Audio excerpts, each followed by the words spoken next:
अल्लाह ने माल को बीज करार दिया है। माल कोई वेस्ट चीज नहीं है। आप अपने माल को बर्बाद नहीं कर सकते, माल को सही जगह इस्तेमाल करो। इसीलिए उलमा कहते हैं कि अगर आप फजूल खर्ची करते हैं, मिसाल के तौर पर आपकी ताकत 1000 रुपए का कपड़ा पहनने की है, लेकिन आप 2000 का कपड़ा पहन रहे हैं। आपकी ताकत 1000 रुपए का खाना खाने की है, लेकिन आप 2000 का खाना खा रहे हैं, तो ये फजूल खर्ची है, ये इसराफ है। लेकिन हराम जगह पर एक पैसा भी खर्च करना ये तब्जीर है, और यहाँ अल्लाह ने तब्जीर करने से मना किया। फरमाया वाला तो बज़िर तब्जीरा, नाजायज जगहों पर, हराम जगहों पर अपना माल खर्च न करना। इन्नल मुबज़्ज़िरीन कानू इख़वान शयातीन व कान शैतानु लिरब्बिही कफूरा। फजूल खर्ची करने वाले, हराम जगह पर पैसा खर्च करने वाले, शराब पर पैसा लुटाने वाले, जिना पर पैसा लुटाने वाले, लड़कियों पर नाजायज पैसा खर्च करने वाले, हराम जगहों पर पैसा खर्च करने वाले, वो शैतान के भाई। आज होता है किसी लड़की से ताल्लुक कायम हुआ, अब वो लड़की से कह रही मेरे मोबाइल का रिचार्ज कर दो, ये फट से रिचार्ज कर देता है। घर में छोटा भाई छोटी बहन, उसके मोबाइल का रिचार्ज खत्म हो गया, वो 10 बार कह चुका है ये रिचार्ज नहीं करता है, और वो लड़की जिससे ताल्लुक कायम है उसने एक बार का इसने फट से रिचार्ज कर दिया। क्यों? क्योंकि यहाँ गलत ताल्लुक है, यहाँ नाजायज ताल्लुक है। हराम जगह पर एक पैसा भी खर्च करना ये तब्जीर है, और अल्लाह ने कहा कि तब्जीर करने वाले शैतान। ये माल हमारा नहीं है मेरे भाई, ये माल अल्लाह का है, हमें इस्तेमाल करने के लिए मिला है। ये माल हमारी प्रॉपर्टी नहीं है, ये अल्लाह की प्रॉपर्टी है। ये माल अल्लाह ने हमें इस्तेमाल करने के लिए दिया है। इसीलिए क़यामत के दिन 5 सवालों का जवाब दिए बगैर हम कामयाब नहीं हो सकते। उन 5 सवालों में ये सवाल भी किया जाएगा, वअन मालिही मिन ऐन इक्तसबहु व फीमा अनफक़हु, तूने माल कहां से कमाया था और कहां खर्च किया था। कहां से कमाया, आपका सोर्स ऑफ इनकम क्या था, और आपने कहां खर्च किया, आपको उसका भी हिसाब देना है। माल आप ये समझ करके खर्च ना करें हम आजाद हैं, जहां चाहे वहां खर्च कर सकते हैं। माल के खर्च का भी हिसाब आपको अल्लाह क्या देना। 4 चीजें होंगी। अब उसके बाद 5वीं चीज, आपके घर पे कोई आया, मदरसे के लिए आया, मस्जिद के लिए आया, कोई गरीब आया, कोई साइल आया, कोई यतीम आया। अभी आपके पास पैसा नहीं है, अभी आपका हाथ टाइट बना हुआ है, आप परेशान हैं, आपके पास अभी उस गरीब की मदद करने के लायक पैसा नहीं है। अब आप क्या करेंगे? क्या आप उस गरीब के साथ बदतमीजी करेंगे? क्या उसको धक्का दे करके निकाल देंगे? जैसे मुंबई वगैरह में और बड़े बड़े शहरों में होता है, हमारे जो मदरसे के चंदा लेने वाले बेचारे मौलवी हजरात जाते हैं, कभी वो मंजर आप जाकर के देखिए तो आंखों में आंसू आ जाएंगे। जिस तरीके से फकीरों की लाइन लगी रहती है, भीख मांगने वालों की लाइन लगी रहती है, मदरसे के लिए सफीर हजरात ये अपना झोला लेकर के और रसीद लेकर के लाइन लगा करके खड़े रहते हैं, और उनको ज़कात इस तरीके से दी जाती है जैसे भीख बांटी जा रही है। याद रखो मेरे भाई, आप ज़कात दे रहे हैं, कोई एहसान नहीं कर रहे हैं। आपको अगर अल्लाह ने 1 लाख का मालिक बनाया है, 1 लाख में 2500 रुपया आपको ज़कात देना है। अगर अल्लाह ने आपको 1 करोड़ का मालिक बनाया है, 1 करोड़ में 2.5 लाख रुपया आपको ज़कात देना है, और वो ज़कात अल्लाह का हक है, आपके माल में अल्लाह का हक है। अगर कोई ज़कात लेने के लिए आपके घर पे जा रहा है, उसका एहसान मानिए, उसके साथ बदतमीजी मत कीजिए। अल्लाह ने फरमाया व इम्मा तुरिज़न्ना अनहुम इब्तिगा रहमतिन मिर रब्बिका तरजूहा फकुल लहुम क़ौलन मैसूरा। अगर किसी गरीब को देने के पास तुम्हारे पास उस गरीब को देने के लायक पैसा नहीं है, तुम्हारा हाथ अभी टाइट बना हुआ है, तो उसको बड़े प्यार से, बड़ी नरमी से उसको टाल दो। उससे कहो कि बाद में आ जाना, अभी मेरे पास ताकत नहीं है। उससे झिड़क करके, उससे बदतमीजी के साथ बात मत करना। अल्लाह, किसी गरीब के साथ आपको बदतमीजी से बात नहीं करना है। आप पैसे वाले, आप हैसियत वाले हैं, तो क्या गरीब की अपनी इज्जत और उसकी अपनी हैसियत नहीं होती? किसी साइल और किसी मांगने वाले को भी आपको बदतमीजी से बात नहीं करना है। अल्लाह ने अपने नबी से फरमाया, वो अम्मा साइला फला तनहर, ऐ नबी आप किसी साइल को, किसी मांगने वाले को कभी झिड़क करके बात मत कीजिए। आपको देना हो तो दे दीजिए, ना हो तो मना कर दीजिए, लेकिन बदतमीजी करने का, झिड़कने का, डांटने का अधिकार आपको नहीं है। तो ये पांचवी नसीहत अल्लाह ने की कि अगर आपको देने के लायक पैसा नहीं है तो आप नरमी के साथ और प्यार के साथ बात करके टाल दीजिए। नंबर 6, छठी नसीहत, वला तजअल यदक मगलूलतन इला उनुकिक वला तबसुतहा कुल्लल बस्ती फतक़उद मलूमन महसूरा। ये बड़ी प्यारी बात है। अल्लाह ने कहा कि अपने हाथ को अपनी गर्दन में बांध कर मत रखो। इतने टाइट मत बन जाओ, इतने कंजूस मत बन जाओ कि बीवी अपने जायज नमक लाना है, तेल लाना है, आटा लाना है, उसके लिए भी तुम्हारी जेब से पैसा नहीं निकलता। बच्चों की किताब कॉपी लाना है, कलम लाना है, जरूरत की चीजें लाना है, उसके लिए भी तुम्हारी जेब से पैसा नहीं निकल रहा है। पैसा है लेकिन तुम नहीं दे रहे हो, इतने बखील भी मत बनो। और एक मसला बता दे रहा हूं, शौहर अगर बीवी की जायज जरूरतों को पूरा नहीं कर रहा है, हमारे शौहर हजरात नाराज ना हो, हदीस की रोशनी में मसला बयान कर, अगर शौहर बीवी की जायज जरूरतों को पूरा नहीं कर रहा है, उसका खर्च नहीं दे रहा है, तो बीवी शौहर को बताए बगैर उसके पॉकेट में से, उसकी तिजोरी में से, उसके पर्स में से पैसा ले सकती है। बीवी चुरा सकती है बीवी शौहर का पैसा, कब? जब शौहर बीवी का जरूरी खर्च पूरा नहीं कर रहा है, शौहर के पास पैसा है फिर भी खर्च नहीं कर रहा है, तो बीवी बगैर बताए ले सकती है। अब कल से ऐसा ना हो कि साहब आपके पर्स में से 500-500 के नोट गायब होने लगे और आप बीवी से पूछे तो कि अब्दुल गफ्फार साहब ने मसला बता दिया है, मैंने ले लिया है। ये गलत तरीका नहीं अपनाना है। मैंने कह दिया जहां जरूरत है वहां ले सकती है। हजरत अबू सुफियान रज़ी अल्लाह तआला अन्हु की बीवी अल्लाह के नबी के पास आती हैं और कहती हैं, अल्लाह के नबी मेरे शौहर बहुत कंजूस हैं, बखील हैं, हमारी जायज जरूरतों के लिए भी पैसा नहीं देते हैं, क्या मैं उनकी इजाजत के बगैर उनसे पैसा ले सकती हूँ? अल्लाह के नबी ने कहा हाँ ले सकती हो। तो बीवी शौहर अगर कंजूस और बखील है, बास शौहर बेचारे बड़े कंजूस होते हैं, अल्लाह ताला हिफाजत करे, और वो अपने बच्चों की जायज जरूरतों को भी पूरा नहीं करते हैं, तो ऐसी कंजूस शौहरों की बीवियां उनकी तिजोरी में से पैसा बगैर बताए ले सकती हैं। अल्लाह ने कहा कंजूस भी मत बनो, वला तबसुतहा कुल्लल बस्ती फतक़उद मलूमन महसूरा, और अपने हाथों को इतना फैला भी न देना कि बाद में तुमको मोहताज हो जाना पड़े। अपनी चादर के बराबर तुम अपना पैर फैलाना, उससे ज्यादा तुम फैलाओगे तो तुम्हारी चादर खुल जाएगी, तुम बेआबरू हो जाओगे, बेइज्जत हो जाओगे। अपनी लिमिट से ज्यादा खर्च ना करना। एक मसला अक्सर पूछा जाता है, मौलवी साहब क्रेडिट कार्ड इस्तेमाल करना कैसा है? आजकल क्रेडिट कार्ड पर बड़े ऑफर भी आते हैं। आजकल मोबाइल जैसे फ्लिपकार्ट पे, अमेजॉन पे अगर आपको मोबाइल लेना है, अगर आप कैश में मोबाइल लेंगे 25,000 का मिलेगा, क्रेडिट कार्ड के जरिए लेंगे पता लगा साहब 2,000 की छूट चल रही है, 3,000 की छूट चल रही है, और क्रेडिट कार्ड फ्री में बन भी जाता है। बन तो जाता है फ्री में, और कुछ क्रेडिट कार्ड ऐसे भी होते हैं कि उसमें कोई इंटरेस्ट भी नहीं लगता है। चलो वहां तक तो ठीक है, मगर होता क्या है, अब क्रेडिट कार्ड आपको मिल गया, क्रेडिट कार्ड पे आपको लिमिट मिल गई 1 लाख रुपए की, अभी आपके अकाउंट में सिर्फ 10,000 रुपया है, लेकिन आपको क्या लग रहा है कि मैं 1 लाख का मालिक बन गया। अब आप धीरे धीरे शॉपिंग कर रहे हैं, ऑनलाइन चीजें देख रहे हैं, बीवी ने कहा ये भी ले लो, आपने ये भी ले लिया, बच्चे ने कहा ये भी ले लो, आपने ये ले, आपने 1 लाख रुपए तक का सामान ले लिया।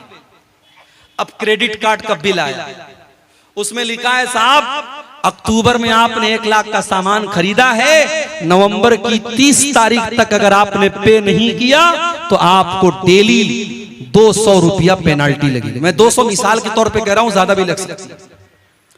अब ये जो पेनाल्टी लग रही है, एक तो ये हराम है, ये ब्याज है, सूद है, और दूसरे ये है कि आपने अपनी लिमिट से ज्यादा खर्च किया। इसीलिए कभी लोन लेना, लोग ये भी सवाल करते हैं कि लोन लेकर के कारोबार करना कैसा है।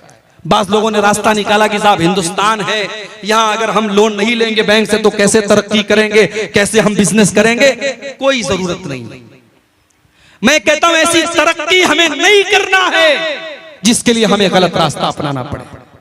आज हमारी कौम में करोड़पति और अरबपति लोग मौजूद हैं। अगर चाहें तो आपस में ऐसी कोई सोसाइटी बना लें, ऐसा कोई कोऑपरेटिव सिस्टम बना लें कि बगैर ब्याज के जरूरतमंद लोगों को कर्जा दें, मगर वो हो नहीं सकता, वो पॉसिबल नहीं है। हमारी कौम के हालात हम सबको अच्छी तरीके से मालूम है।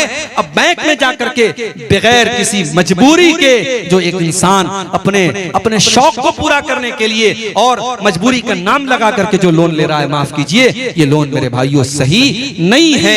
अल्लाह ने उसूल बता दिया कि आप अपने हाथों को गर्दन से बात कर भी मत रखिए और अपने हाथों को फैला करके भी मत रखिए। बखील और कंजूस भी मत बनिए और अपनी लिमिट से ज्यादा आप सखावत भी मत कीजिए। और उलमा ने लिखा है कि अगर इन दो चीजों को आदमी अपना ले तो कभी इंसान परेशान नहीं होगा, कभी कर्जे की नौबत नहीं आएगी। कर्जे की नौबत तभी आती है जब इंसान अपनी लिमिट से ज्यादा खर्च करता है। तो ये दो चीजों को आप अपना लीजिए। ये 5 चीजें। नंबर 6, अच्छा 5वीं चीज को बयान करने के बाद अल्लाह ने एक और बात बयान की, इन्ना रब्बका यबसुतुर रिज़्क़ लिमन यशाउ व यक़दिर इन्नहु कान बिइबादिही खबीरम बसीरा। ऐ दौलत वालों, कहीं तुम्हारे दिल में ये एहसास ना पैदा हो जाए कि मेरे पास दौलत है इसलिए मैं बहुत अच्छा हूं, और किसी गरीब को ये ना लगे कि मेरे पास दौलत नहीं है इसलिए अल्लाह मुझसे नाराज हो गया है। नहीं, कभी कभी अल्लाह काफिरों को भी दौलत देता है, अल्लाह मुशरिकों को भी दौलत देता है, अल्लाह शराबियों को भी दौलत देता है, अल्लाह ज़ानियों को भी दौलत देता है।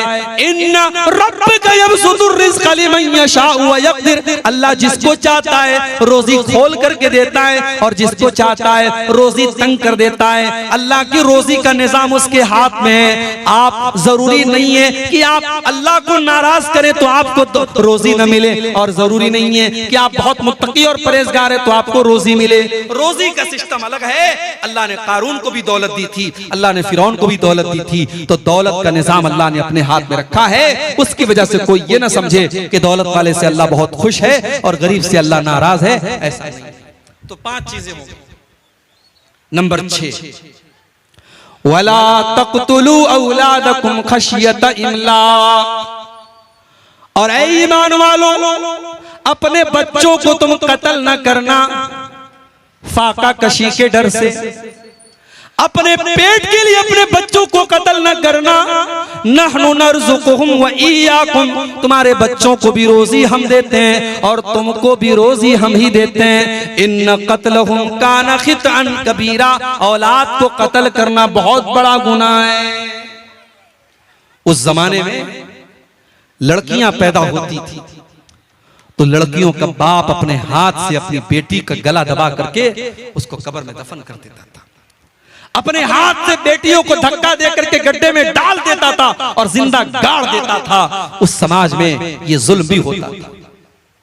कुरान में अल्लाह बयान करता है, व इज़ा बुश्शिरा अहदुहुम बिल उन्सा ज़ल्ल वजहुहु मुस्वद्दन व हुवा कज़ीम। जब किसी बाप के घर में लड़की पैदा होती थी तो लड़की के बाप का चेहरा काला पड़ जाता था। यतवारा मिनल कौमी मिन सूई मा बुश्शिरा बिही, वो बेचारा अपना चेहरा अपनी कौम को दिखाता नहीं था। अयुमसिकुहु अला हुनिन अम यदुस्सुहु फित्तुराब, उसके सामने 2 रास्ता होता था। अगर बेटी को पाले तो समाज में जलील होना पड़ेगा, और दूसरा रास्ता ये कि अपने हाथों से अपनी बेटी को जमीन के अंदर दफन कर दे, गाड़ दे। बेटियों को गाड़ दिया जाता था। ओ मेरी प्यारी माओ बहनों, आज तुम सवाल करते हो कि इस्लाम ने हमको क्या दिया है, और मैं तुमको बताता हूँ इस्लाम ने तुमको जीने का अधिकार दिया है। 1400 साल पहले अरब की धरती पर और मक्के की धरती पर लड़कियों को पैदा होने के बाद मार दिया जाता था। मेरे नबी दुनिया में आए, आपने इस रिवाज को खत्म किया। आपने दुनिया वालों को बताया बेटी कलंक नहीं है, बेटी पाप नहीं है, बेटी बोझ नहीं है, बेटी तो रहमत बन करके आती है। आपने बेटी को कत्ल करने वाले बाप से कहा, बेटियों के कातिलों, ऐ बेटियों को कत्ल करने वालों, कल कयामत के दिन अल्लाह की बारगाह में तुमको हिसाब देना पड़ेगा। तुमने बेटी को क्यों मारा, तुमने बेटी को क्यों कत्ल किया, तुम्हें अल्लाह के हिसाब देना पड़ेगा। मेरे नबी ने दुनिया वालों को यह भी पैगाम दिया, मन आला जारियतैनी, जिसको अल्लाह ने 2 बेटियां दे दी और 2 बेटियों को उसने अच्छे तरीके से पाला पोसा, यहां तक के बेटियां जवान हो गई। जा यौमल क़ियामति अना व हुआ कहातैन, आपने अपनी दोनों उंगलियों से इशारा करके फरमाया कि 2 बेटियों की परवरिश करने वाला कल कयामत के दिन अपने नबी के साथ जन्नत में जाएगा। जिस तरीके से ये दोनों उंगलियां एक दूसरे के साथ जुड़ी हुई हैं, वो जन्नत में अपने नबी के साथ जाएगा। जब मेरी तीसरी बेटी पैदा हुई तो मेरे बास दोस्तों ने कहा कि आपकी तो जन्नत पक्की हो गई। मजाक के तौर पे कहा, लेकिन हकीकत में अगर इस हदीस की रोशनी में देखो तो 2 बेटियों की सही परवरिश करने वाले को अल्लाह के नबी जन्नत की बशारत सुना रहे हैं। मगर आज क्या हो रहा है, 2023 चल रहा है, हमारा भारत चांद पर पहुंच गया, चंद्रमा के ऊपर हमारा नाम, भारत का नाम पहुंच गया। मगर आज 2023 में भी भारत के अंदर सरकार को स्कीम निकालनी पड़ती है, बेटी पढ़ाओ बेटी बचाओ। बेटी बचाओ का नारा क्यों लगाना पड़ता है, कभी आपने गौर किया? क्योंकि हर साल हमारे भारत देश में हजारों नहीं लाखों की तादाद में बेटियां अपनी मां के पेट में एबॉर्शन के जरिए मार दी जाती। डॉक्टरों के यहां लिखा हुआ देखा होगा आपने, हमारे यहाँ लिंग की जांच करना अपराध है। हमारे यहाँ यानी माँ के पेट में लड़का है कि लड़की, हमारे यहाँ जांच नहीं होती है, लिखा होता है। मगर टेबल के नीचे डॉक्टर लोग भी सेटिंग कर लेते हैं, अल्ट्रासाउंड होता है, पता चला लड़की पैदा होने वाली है। बीवी से कहता है नहीं, 4 बेटियां मेरे पास ऑलरेडी मौजूद हैं, इनकी कैसे शादी करूंगा, इनके जहेज का इंतजाम कैसे करूंगा, मुझे नहीं चाहिए लड़की। और डॉक्टर से कहता है इसका एबॉर्शन कर दो, और मां के पेट में वो लड़की मार दी जाती है। और बेदर्दी और बेरहमी इस कदर होती है मेरे भाइयों, अगर आप एबॉर्शन का वीडियो जाकर के यूट्यूब पर देख लें तो शायद आपकी आंखों से आंसू आ जाएं। उस गरीब बच्ची को, उस मासूम बच्ची को, उसका क्या कसूर था मेरे भाई, उसको बोटी बोटी बनाकर और कीमा कीमा बनाकर उसको मां के पेट में मार दिया जाता है। मैं तो कहता हूं आज का इंसान 1400 साल पहले दौरे जाहिलियत के इंसान से भी गिरा हुआ इंसान है। कम से कम उस दौर का इंसान अपनी बेटी को पैदा होने देता था, बेटी को दुनिया की शक्ल देखने देता था। आज का इंसान इतना जालिम है, अपनी बेटी को पैदा भी होने नहीं देता। बेटी पैदा होती ही, बेटी के पैदा होने के पहले ही माँ के पेट में बेटी को काट काट के उसके टुकड़े टुकड़े करके मार दिया जाता है। मेरे भाइयों, अल्लाह कह रहा है खबरदार अपनी औलाद को कत्ल मत करना। और एक बात और कहूंगा, शेरशाबादी कौम में तालीम की बड़ी कमी है। ठीक है, आपके यहाँ बहुत माशाअल्लाह डॉक्टर भी हुए, इंजीनियर भी हुए, आप ही की बरादरी के एक आलिम मदीना मुनव्वरा में उन्होंने दर्स भी दिया, डॉक्टर अमानुल्लाह मदनी, ये सारी चीजें उपलब्धि है हमारे पास। मगर आज ओवरऑल अगर आप बात करें हमारी इस बरादरी में आज तालीम की बड़ी कमी है। बेटा जहां कुछ करने के काबिल हुआ 14-15 साल का, बाप ने जल्दी से काम पे लगा। बेटा पढ़ने में तेज था, उसके अंदर टैलेंट कूट कूट करके भरा था, वो डॉक्टर बन सकता था, वो इंजीनियर बन सकता था, वो वकील बन सकता था। मगर बाप ने ये सोचा नहीं, बेटा बड़ा हो गया, अब कमा के लाए, पहले हमें कुछ आसानी आ जाए। बाप ने बेटे की पढ़ाई छुड़ा दी और बेटे को अपने साथ काम पे लगा दिया। माफ करना मेरे भाइयों, औलाद को कत्ल करने का मतलब यही नहीं है कि उसके गले पे छुरी चला दी जाए। औलाद को कत्ल करने का मतलब ये भी है कि उसको पढ़ाई और एजुकेशन और शिक्षा के अधिकार से महरूम कर दिया जाए।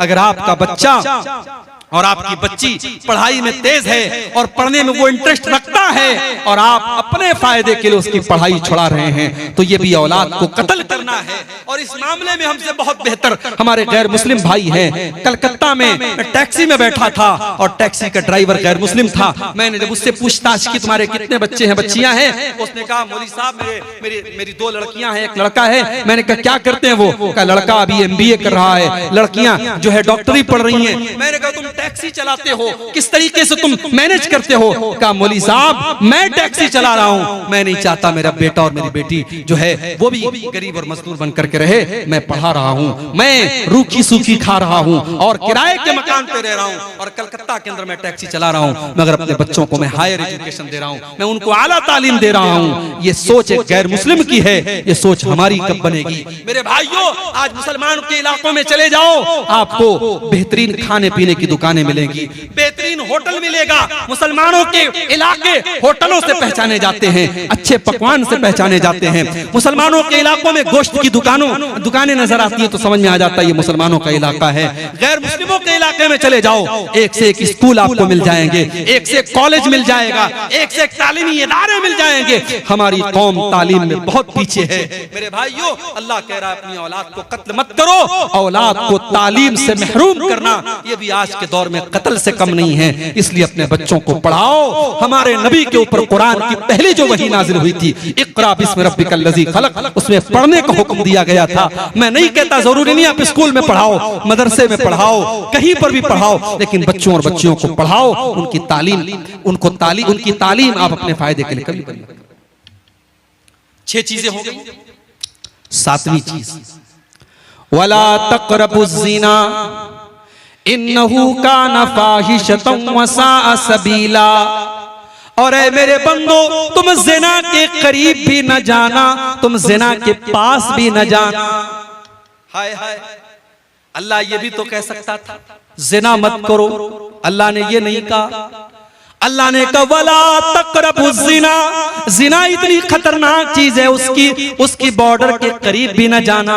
नेपाल की बॉर्डर पर आप चले जाओ, अभी बॉर्डर शुरू भी नहीं हुआ है, अभी आप इंडिया के अंदर मौजूद हैं, लेकिन BSF के खेमे लगे हुए हैं, बॉर्डर के जो सिपाही उनके खेमे लगे हुए हैं, बॉर्डर की सुरक्षा करने वाले सिपाहियों की वहां पे उनके खेमे लगे हुए हैं, जो ये बता रहे हैं कि बॉर्डर करीब आ चुकी है, अब यहाँ संभल करके रहना है। आप बॉर्डर पर कोई हथियार करके नहीं जा सकते, कोई इल्लीगल चीज, कोई गैर कानूनी चीज लेकर के नहीं जा सकते। मेरे भाइयों, अल्लाह कह रहा है वला तक़रबुज़्ज़िना, मेरे बंदो तुम ज़िना के करीब भी न जाना। लड़की बन संवर करके घर से निकल रही है, लिपस्टिक लगाकर, पाउडर लगाकर, सज धज करके, सवर करके निकल रही है, अपने जिस्म की नुमाइश करके निकल रही है। मेरे भाइयों, क्या वो ज़िना की दावत नहीं दे रही है? क्या वो दुनिया वालों को ये आमंत्रण नहीं दे रही है, ये दावत नहीं दे रही है? ओ लोगों, देखो मैं कितनी खूबसूरत हूँ, मेरे हुस्न का दीदार करो, मेरे जिस्म का दीदार करो, मेरे शरीर को देखो। वो ज़िना की दावत दे रही है। अल्लाह कह रहा है वला तक़रबुज़्ज़िना, ऐ मुसलमानों तुम ज़िना के करीब भी न जाओ। मुसलमान लड़की जब घर से निकले तो अल्लाह के नबी फरमाते हैं वो खुशबू लगा करके न निकले, वो खुशबू लगा करके भी न निकले। अगर मस्जिद में जाना है, नमाज पढ़ने जाना है, तो नमाज पढ़ने के लिए भी वो खुशबू लगा करके नहीं जा सकती।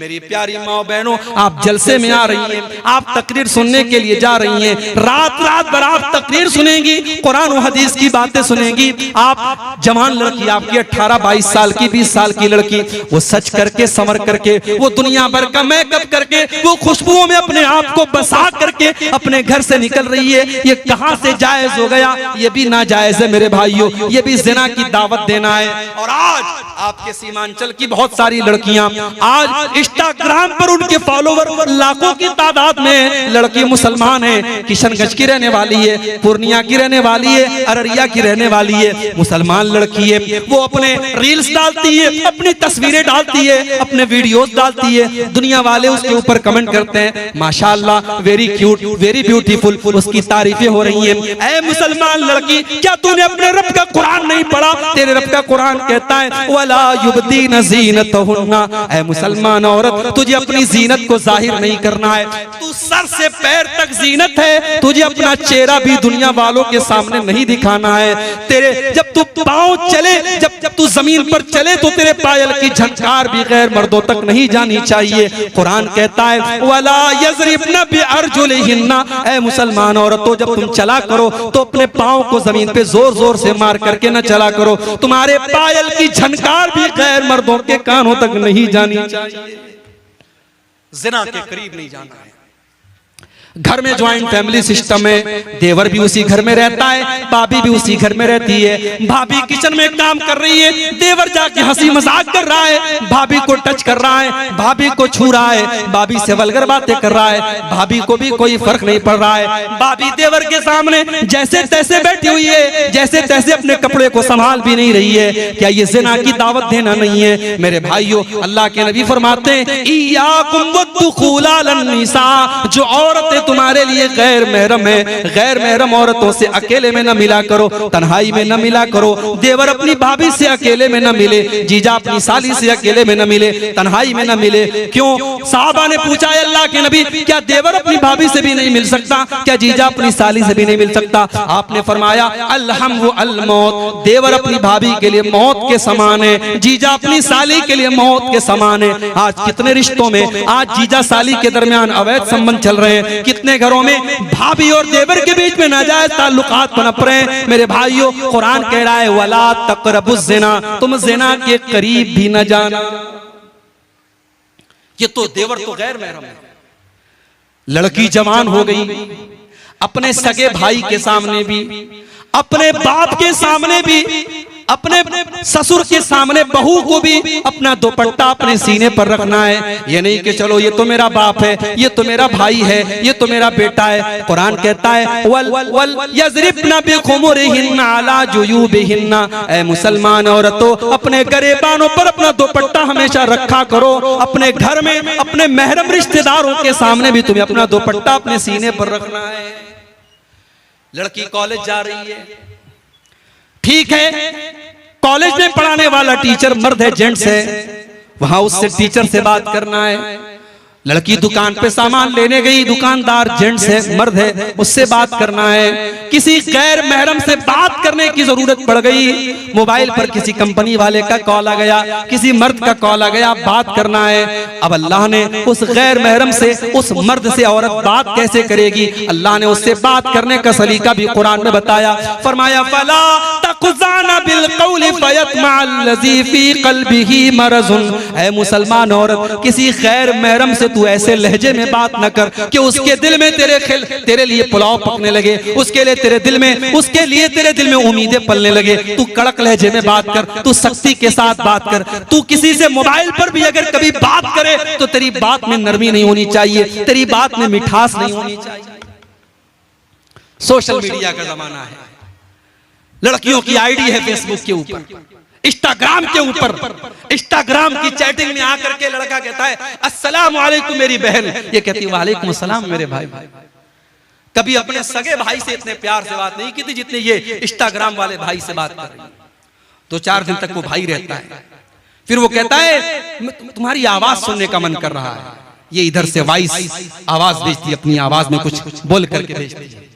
माशाअल्लाह तुम्हारी आवाज तो बहुत खूबसूरत है, हालांकि निहायत बेकार आवाज है, मगर यहाँ तो पुलाव पक रही है इश्क और मोहब्बत की। लड़की की तारीफ करता है, लड़की खुशी के मारे फूले नहीं समा रही है, फिर फोटो भी भेज रही है, फिर वीडियो भी भेज रही है, फिर मुलाकात का अपॉइंटमेंट भी मिल जाता है, लड़का लड़की मुलाकात भी करते हैं। और व्हाट्सएप और फेसबुक और इंस्टाग्राम की एक चैटिंग होटल के किसी कमरे में जाकर के बंद होती है। मेरे भाइयों, ये सोशल मीडिया का इस्तेमाल, मैं ये तो नहीं कहता कि लड़कियों के लिए हराम है, मगर मेरी बहनों अगर आपने जरा से भी अगर किसी को अपनी उंगली पकड़ाई तो कलाई पकड़ने में देर नहीं लगेगी। ये मर्द औरत का रिश्ता चिंगारी की तरह है, इसलिए अल्लाह ने कहा वला तक़रबुज़ ज़िना, ज़िना के करीब भी न जाना। अगर जाओगे तो जल करके भस्म हो जाओगे। इतना बड़ा गुनाह है ज़िना। अगर कुंवारा ज़िना करे तो इस्लाम कहता है 100 कोड़े मारे जाएंगे। लड़की को भी 100 कोड़े मारे जाएं, लड़के को भी 100 कोड़े मारे जाएं। भारत का कानून कहता है अगर आपस की सहमति से ज़िना हुआ है तो उसमें कोई आपत्ति नहीं है, कोई गुनाह नहीं नहीं है। इस्लाम ये कहता है अगर जिना हुआ है, अवैध संबंध कायम हुआ है, निकाह के बगैर अगर रिश्ता कायम हुआ है, लड़के को भी 100 कोड़े मारे जाएं, लड़की को भी 100 कोड़े मारे जाएं। कुरान कहता है वलियशहद अज़ाबहुमा ताइफतुम मिनल मोमिनीन, जब जिना की ये सजा दी जाए तो पब्लिक के सामने दी जाए, अलल ऐलान दी जाए, किसी बंद कमरे में न दी जाए। इतना बड़ा गुनाह है। और अगर जिना करने वाला शादीशुदा है, मैरिड है, विवाहित है, या वो औरत शादीशुदा है, किसी की बीवी है और उसने जिना किया है, तो इतना बड़ा गुनाह है कि अल्लाह के नबी कहते हैं पत्थरों से मार मार के रज्म कर दिया जाए, उस मर्द को खत्म कर दिया जाए, उस औरत को खत्म कर दिया जाए। उन्हें जीने का अधिकार नहीं है क्योंकि उन्होंने इतना बड़ा गुनाह किया है।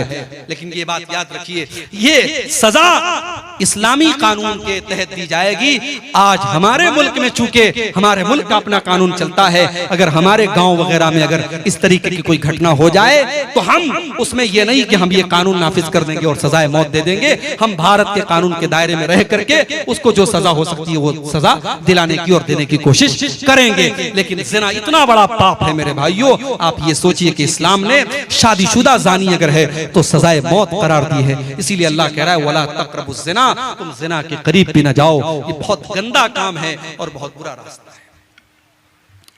7 चीजें हो गई। नंबर 8, वला तक़्तुलुन नफ्सल्लती हर्रमल्लाहु इल्ला बिल हक़्क़ि, किसी निर्दोष की हत्या न करना, किसी बेकसूर को कत्ल न करना, जिसको कत्ल करने की इजाजत इस्लाम ने तुमको नहीं दी है।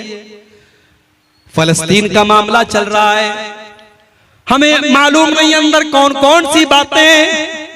कहने वाले तो ये भी कहते हैं कि हमास नाम की जो एक तंजीम ऑर्गेनाइजेशन है, ये साल 2 साल में एक हमला कर दिया इसराइल के ऊपर।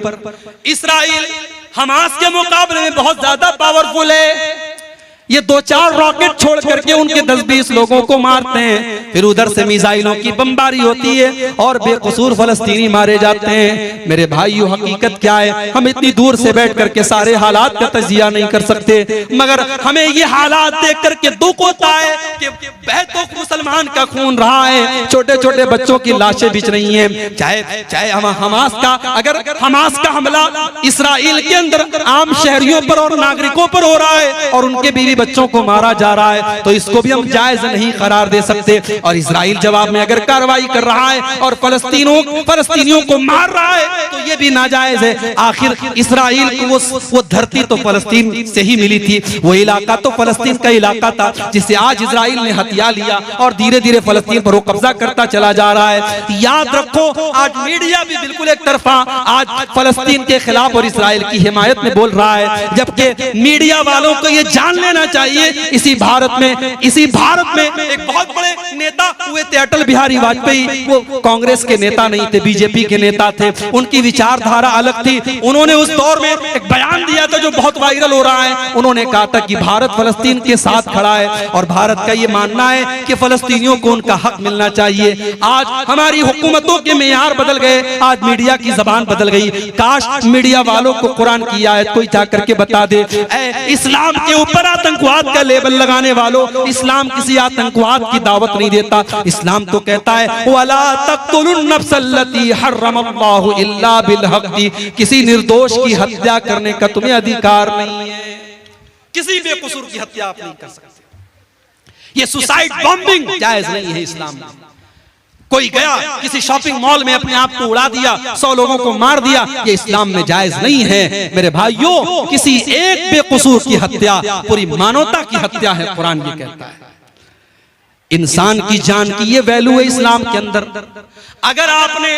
अगर किसी एक इंसान की किसी ने हत्या कर दी तो हत्यारे को बदले में हत्या की जाएगी, कातिल को कत्ल किया जाएगा। वमन कुतिला मज़लूमन फ़क़द जअलना लिवलिय्यिही सुल्ताना फला युस्रिफ फिल क़त्ल इन्नहु काना मंसूरा।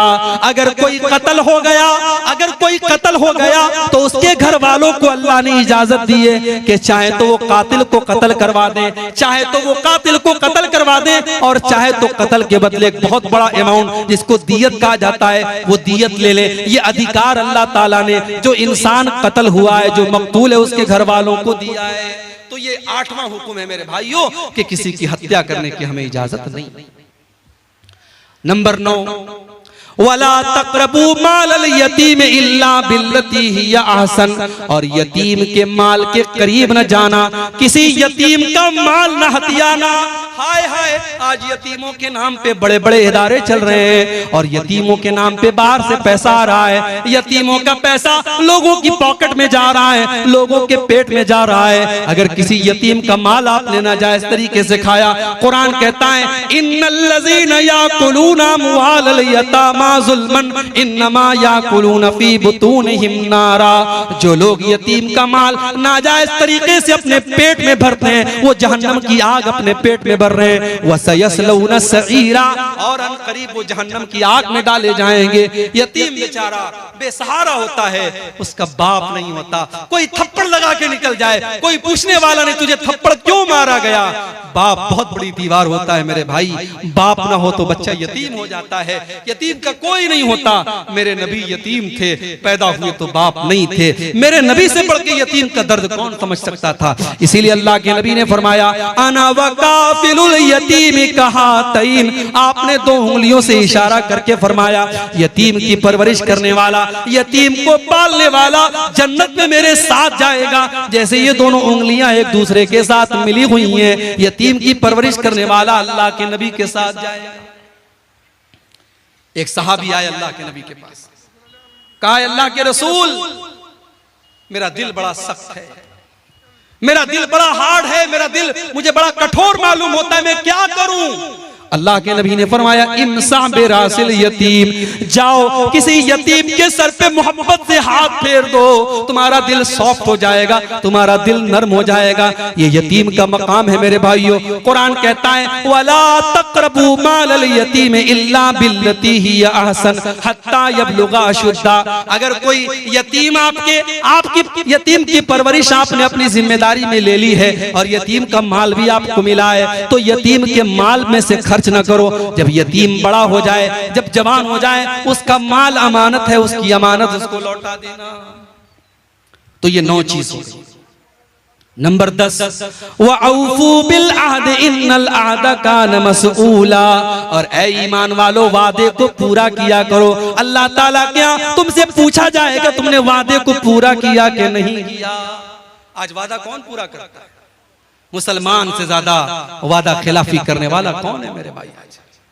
आज हमारी पहचान बन गई कि हमारी जबान की कोई वैल्यू नहीं। कल इसी भारत के अंदर, इसी मुल्क के अंदर मुसलमान अपनी जबान से पहचाना जाता था, आज हमारी जबान की कोई वैल्यू नहीं रह गई। मेरे प्यारे साथियों, अल्लाह के नबी वादे के इतने पक्के थे कि आप बद्र के लड़ाई में, बद्र के मैदान में 313 आपके साथी थे और दुश्मन की तादाद 1000 थी। एक एक सहाबी की अल्लाह के नबी की नजर में बड़ी कीमत थी। 2 सहाबी आपके पास आते हैं, अरे अल्लाह के नबी हमें दुश्मनों ने गिरफ्तार कर लिया था और जान बचाने के लिए हम वादा करके आए हैं कि हम लड़ाई में आपका साथ नहीं देंगे। अरे अल्लाह के नबी हम जान बचाने का वादा करके आए थे, लेकिन हम आपका साथ देना चाहते हैं, हम लड़ना चाहते हैं। आपने फरमाया नहीं नहीं, मोहम्मद का मानने वाला वादा खिलाफी नहीं कर सकता। जाओ, मेरे साथियों की तादाद कम है, मैं इसको बर्दाश्त कर लूंगा, मगर मैं वादा खिलाफी करके तुमको जंग में शामिल नहीं कर सकता। आपने दोनों को वापस कर दिया। ये थी मेरे नबी की।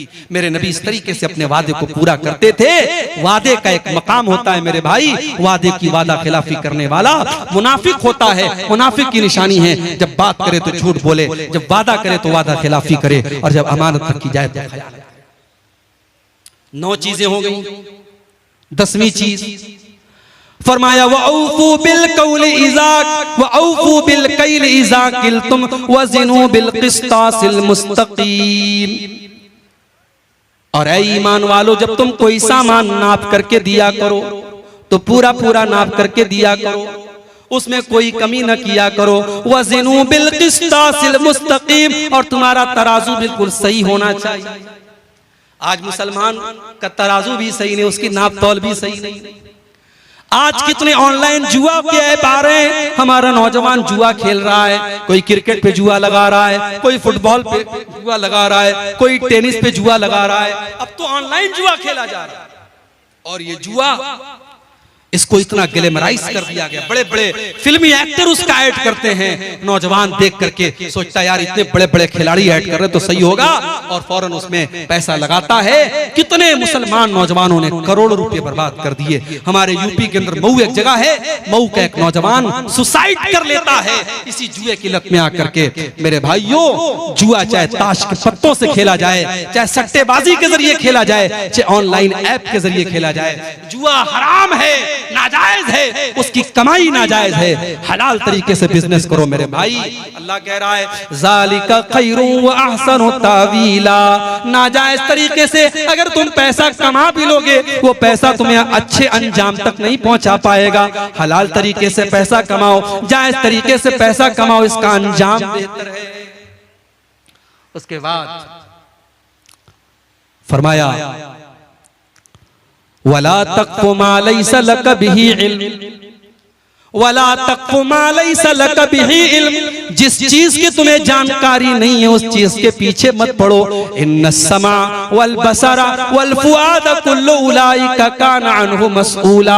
अल्लाह ताला के कान का भी हिसाब लिया जाएगा। कानों से क्या सुना था आपने, ईयरफोन कानों में लगा लिया, क्या क्या गाने तुम सुन रहे हो, क्या क्या चीजें तुम सुन रहे हो। आज तो गाली गलौज भी सुना जा रहा है, आज तो ऐसी ऐसी वेब सीरीज आ गई उसमें गाली गलौज भी दिया जा रहा है, वल्गर बातें भी की जा रही हैं। तुमने अपने कानों में हेडफोन लगाकर और ईयरबड लगा करके तुमने क्या क्या सुना है, अल्लाह क्या उसका भी हिसाब देना पड़ेगा। इन्ना समा वल बसरा, तुमने आंखों से मोबाइल की स्क्रीन पर क्या क्या देखा था। हो सकता है तुमने ब्राउजर की हिस्ट्री से डिलीट कर दिया, हो सकता है तुमने यूट्यूब की हिस्ट्री से डिलीट कर दिया, हो सकता है तुमने फेसबुक के रिकॉर्ड से डिलीट कर दिया। लेकिन तुमने फेसबुक पर क्या क्या देखा, तुमने यूट्यूब पर क्या क्या देखा, तुमने मोबाइल की स्क्रीन के ऊपर क्या क्या देखा, अल्लाह के फरिश्ते सब रिकॉर्ड कर रहे हैं, किरामन कातिबीन सब नोट कर रहे हैं, और अल्लाह के उसका भी हिसाब देना पड़ेगा। वल फुआदा, और तुम्हारे दिल और दिमाग में कौन कौन से गुनाहों की प्लानिंग चली थी, कौन कौन से गुनाहों का तुमने इरादा किया था, कौन कौन से गलत काम करने की तुमने प्लानिंग की थी, अल्लाह के उसका भी हिसाब देना पड़ेगा। इस एक आयत को हम सामने रखें तो शायद मोबाइल का गलत इस्तेमाल करना हमारा नौजवान बंद कर दे। अल्लाह क्या हिसाब देना पड़ेगा मेरे भाई। कहीं ऐसा ना हो कि हमारे मोबाइल का गलत इस्तेमाल हमारी नेकियों को बर्बाद कर दे, हमारी नमाजों को बर्बाद कर दे, हमारे हज और उम्रे को बर्बाद कर दे। बड़ा नाजुक दौर है मेरे भाई। 3 साल के बच्चे से लेकर के 70 साल का बूढ़ा आज मोबाइल इस्तेमाल कर रहा है, और वो क्या देख रहा है मोबाइल पर, वो या तो उसका मोबाइल जानता है या उसका रब जानता है, और अल्लाह सब हिसाब लेगा। इन्न समा वल बसर वल फुआद कुल्लु उलाइका काना अन्हु मसऊला। तुम कानों से, आंखों से और दिल से क्या कर रहे हो, सबका हिसाब देना पड़ेगा। नंबर 14, वला तमशी फिल अर्ज़ि मरहा, और जमीन में तुम अकड़ करके न चला करो। जमीन में तुम अहंकार के साथ, गुरूर के साथ और तकब्बुर के साथ न चला करो। इन्नका लन तखरिकल अर्ज़ा, तुम जमीन को फाड़ नहीं सकते। वलन तबलुगल जिबाला तूला, और पहाड़ के ऊपर तुम चढ़ नहीं सकते। तुम तकब्बुर किस बात का करते हो, तुम घमंड किस बात का करते हो। जितना भी पैसा कमा लो, जितना भी नाम कमा लो, हो तो तुम मिट्टी से पैदा हुए, हो तो तुम्हें एक हकीर पानी के कतरे से पैदा मखलूक हो, तुम इंसान हो, तुम्हें तकब्बुर जेब नहीं देता, तुम्हें गुरूर और घमंड सूट नहीं करता। तुम तकब्बुर न करना, अकड़ करके न चलना। अल्लाह को कोई घमंडी पसंद नहीं, कोई तकब्बुर करने वाला पसंद नहीं है। ये 14 बातें अल्लाह ने बयान की, और 14 बातें बयान करने के बाद अल्लाह ने फरमाया कुल्लु ज़ालिका कान सय्युहु इंद रब्बिका मकरूहा। मेरे बंदो, ये 14 बातें मैंने बयान कर दी हैं। इसमें जो गलत बातें, इसमें जिन बातों से तुमको मना किया गया है, वो अल्लाह ताला को बहुत ज्यादा नापसंद है, उनसे बच करके रहना। ज़ालिका मिम्मा औहा इलैका रब्बुका मिनल हिक्मा। ऐ नबी, ये हिकमत की बातें हैं जो आपका रब आपको बता रहा है। वला तजअल मअल्लाहि इलाहन आखर। और ऐ नबी, 15वीं नसीहत ये है, 15वां हुक्म ये है कि आप अल्लाह के साथ, ऐ कुरान पढ़ने वाले, तू अल्लाह के साथ किसी और को शरीक मत करना। वला तजअल मअल्लाहि इलाहन आखर फतुल्का फी जहन्नम मलूमम मदहूरा। तो अल्लाह के साथ किसी को शरीक न करना, वरना जहन्नम के अंदर डाल दिया जाएगा।